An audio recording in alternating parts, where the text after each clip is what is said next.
What's up, real estate agents? Today we're unpacking a bombshell in the real estate world that's got everyone talking. That's the NAR's whopping $418 million settlement. But stick around because we've got a silver lining that's shining bright for those savvy enough to see it. So let's dive right in.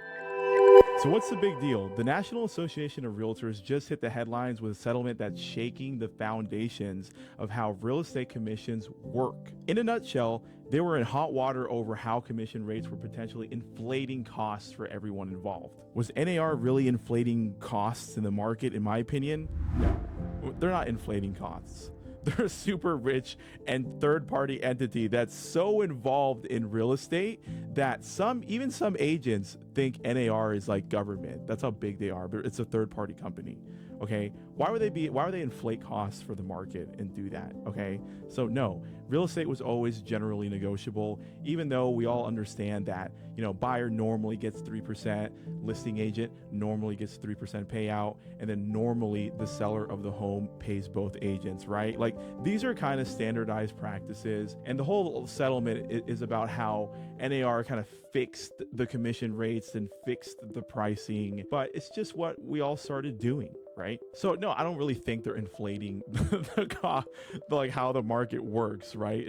That's not happening, but that's what the settlement's all about. So let's see how this is changing the lives of just normal real estate agents like me or you. So why does this matter to you? Okay, imagine for a second buying a home with the rules completely rewritten. Sellers and buyers now have to navigate a new dance when it comes to who pays the agent and how much. For agents, it's a wake-up call to possibly rethink their game plan. Now let's talk about our heroes, the veterans. They're particularly in a tough spot because VA loans come with strings attached, especially around who can foot the bill for commissions.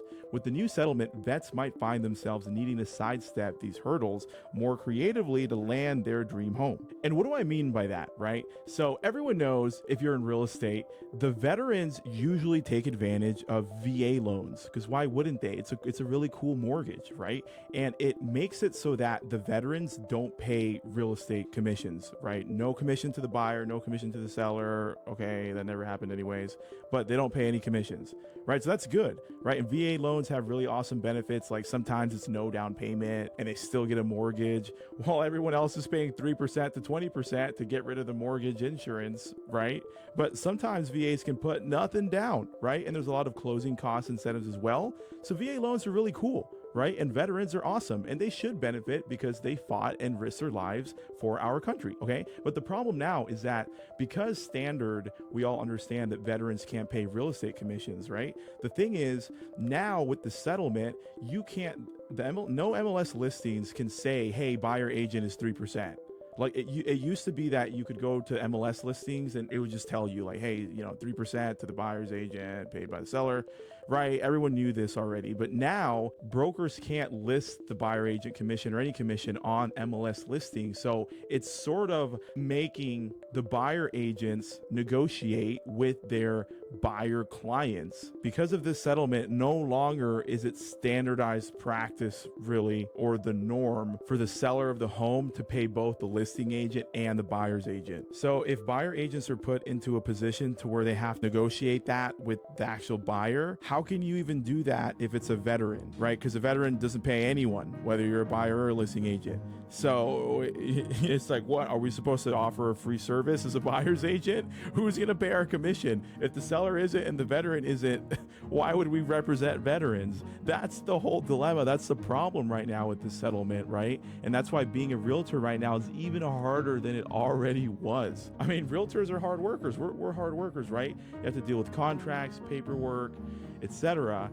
And it's not easy, but now it's even harder, right? And the thing is, if we're going to neglect veterans, that's really bad, just morally speaking, because they risk their lives for our freedom.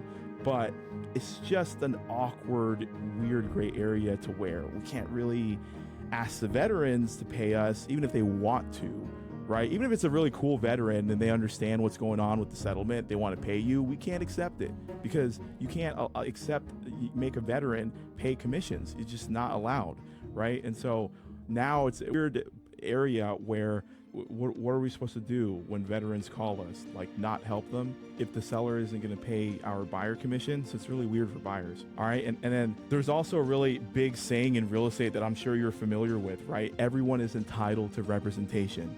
And that means everyone can work with a realtor. It doesn't matter your job title, your income level, if you're a veteran, if you're not a veteran. It doesn't matter. Even if you have a real estate license that's active, you can still work with another real estate agent to represent you, right? Because everyone's entitled to representation, okay? You should just know that as a real estate agent. But what's going on with the settlement is kind of like indirectly attacking that famous quote in our industry where everyone's entitled to representation, because it puts the veterans at a disadvantage. And how are they going to work with professionals to get market advice from a real estate agent that knows their market, you know, to represent them if that agent isn't going to be paid by the veteran or the seller anymore, right? Really big changes right now. It's kind of sad for everyone. Hopefully we get more clarity on this in July, okay? Because that's what's supposed to happen in July. We get more clarity. This settlement isn't just a one-off headline. It's potentially reshaping the whole landscape of buying and selling homes. Lower commissions could mean more competitive pricing for consumers, but also thinner slices of the pie for agents, because it's negotiable now. You're not just going to get 3% standard. So, you know, what if you don't negotiate for that? That could mean lower commissions. So for lack of a better word, it kind of sucks to be a realtor right now. Oh, that's right. And we forgot to mention that all buyer's agents need to have buyer representation agreements signed every single time. That's not really a big concern, because, you know, the good real estate agents were already doing this by default through their website or just in office, right? Like, just get a buyer rep signed. So now it's mandatory. You have to do it, but that's not the biggest concern. But it does still add on to the complexity, and it does make being a realtor tougher now. Okay, because you have to do that, get that buyer rep signed, and it's a contract. So it's harder to be a realtor right now, but here's where the plot thickens and gets really exciting. Amidst the turbulence, there's a booming sector standing strong, and that's called apartment locating. For real estate pros looking for stable ground, this niche is gold.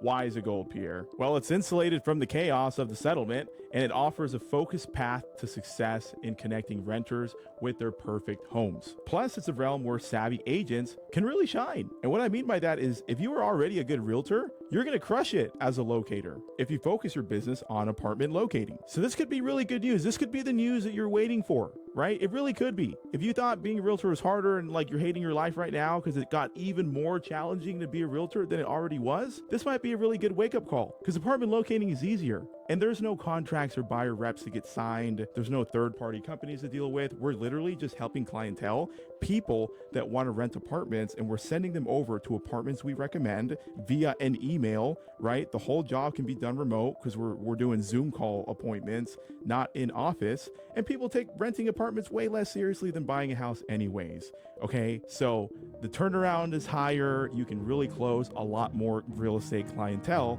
well, renters, but you can close them a lot faster. The average income of a locator is actually higher than a realtor. Just Google it. Glassdoor, Indeed, and simplyhire.com and Google all confirm that. The average income of a locator is like $70K, not $45K if you were a realtor. So that's cool. So are you intrigued by the idea of becoming an apartment locator? Well, if you are, head over to our website, nal.rent, and book a call with our team. Discover how this vibrant opportunity can redefine your career in real estate. Here's our actual website, nal.rent. Super short, easy to remember. And I'd encourage you guys to scroll down, watch this 10-minute video right over here, breaks down the whole model. And if you can see yourself crushing it with rentals, we're going to show you how to take advantage of rentals with much higher payouts than just 30% on a rental house. I think that's the industry standard. What we're doing with apartment locating right now is billing and invoicing 100% of the first month's rent, up to 200% of the first month's rent on certain apartment buildings, okay? So it's way more lucrative, requires no paperwork, and you can book a call below if you want more info on how we're teaching the locating model today. And that's a wrap on today's deep dive of the NAR settlement. The real estate world is buzzing and opportunities are ripe for the taking. It's just true. Don't forget to like, subscribe, and hit the bell for more insights and updates. Until next time, keep aiming high and making smart moves in real estate.